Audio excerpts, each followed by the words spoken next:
Follow-up questions for Community of Grace on September 14th. As you can see, Hanson and I are in the youth room today because this last Sunday I asked the youth group, what kind of questions would you maybe have for Pastor Hanson and I? And they came up with a real tricky but also kind of fun one. What's the strangest thing in the book of Revelation? So we came up with a list of the top 7 weirdest things we read in the book of Revelation.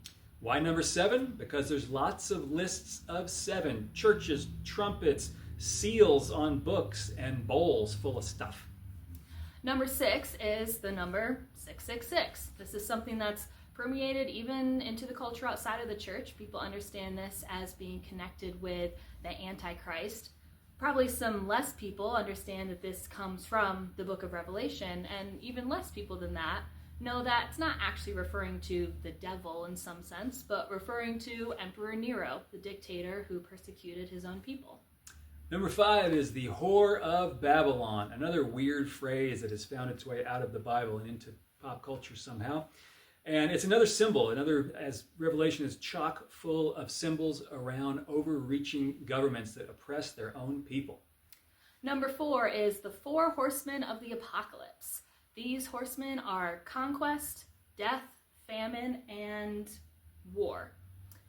These are things we've been seeing throughout all of history and probably will continue to see through the next foreseeable future, unfortunately. Number 3, one of my favorites, is Jesus' tattoo. There's a vision that John has of Jesus coming into battle with, written on his robe and on his leg, King of Kings and Lord of Lords.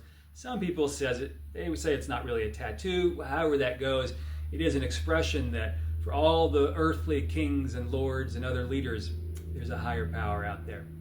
Number 2 is my personal favorite. If you didn't know, there's a dragon talked about in the Bible. The book of Revelation talks about this dragon who is going after a woman and trying to steal her seed and take her down. This story of the dragon is probably some of what the youth might have been thinking about when they thought of weird things happening in the Bible.